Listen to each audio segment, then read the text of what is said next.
कार्तिक मास के कृष्ण पक्ष की चतुर्थी को सुहागिन महिलाएं अपने पति की लंबी आयु और सुख समृद्धि के लिए करवा चौथ का व्रत रखती हैं। इस दिन महिलाएं पूरा दिन निर्जला व्रत रखती हैं और चांद देखकर व्रत का पारण करती हैं। इस साल करवा चौथ का व्रत 24 अक्टूबर दिन रविवार को मनाया जाएगा। सूर्योदय से पहले ही महिलाएं उठकर सरगी लेती हैं और इसके बाद पूरा दिन निर्जला व्रत रखती हैं। दिन के समय व्रत कथा और पूजन आदि किया जाता है।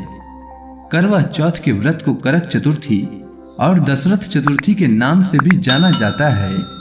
इस दिन महिलाएं 16 श्रृंगार करती हैं और पूजा करती हैं। साथ ही करवा चौथ की व्रत कथा सुनने के बाद चांद देखकर व्रत का पारण करती हैं। इस दिन भगवान शिव, गणेश जी और स्कंद यानी कार्तिकेय के साथ बनी गौरी के चित्र की सभी उपचारों के साथ पूजा की जाती है। कहते हैं कि इस व्रत को करने से जीवन में पति का साथ हमेशा बना रहता है, साथ ही सौभाग्य की प्राप्ति होती है और जीवन में सुख शांति बना रहता है।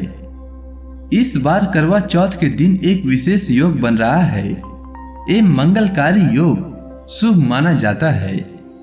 तो आइए जानते हैं करवा चौथ का शुभ मुहूर्त, पूजा विधि एवं विशेष योग के बारे में।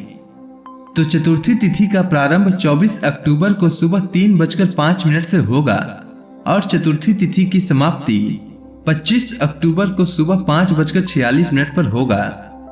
24 अक्टूबर को सूर्योदय का समय सुबह 6:26 रहेगा और सूर्यास्त का समय शाम 5:44 रहेगा। इस दिन चंद्रोदय का समय रात 8:07 पर होगा। इस चतुर्थी की तिथि को संकष्टी चतुर्थी भी कहा जाता है। संकष्टी चतुर्थी का पर्व गणेश जी को समर्पित होता है। इस दिन गणेश भगवान की भी विशेष रूप से पूजा की जाती है।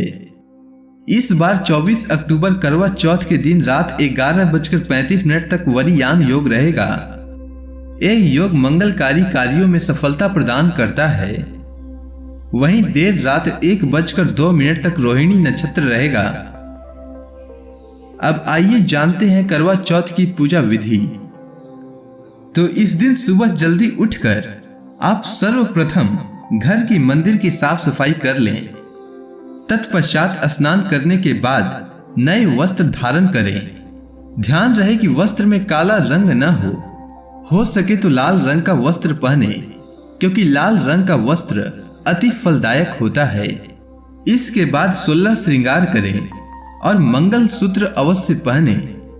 ध्यान रहे कि मंगल सूत्र टूटी फूटी ना हो, अन्यथा व्रत फल नष्ट हो सकता है।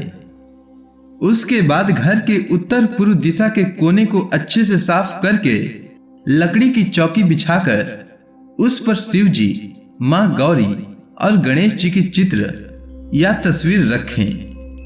साथ ही उत्तर दिशा में एक जल से भरा कलश स्थापित कर उसमें थोड़े से अक्षत डालें। इसके बाद कलश पर रोली अक्षत का टीका लगाएं और गर्दन पर मौली बांधें।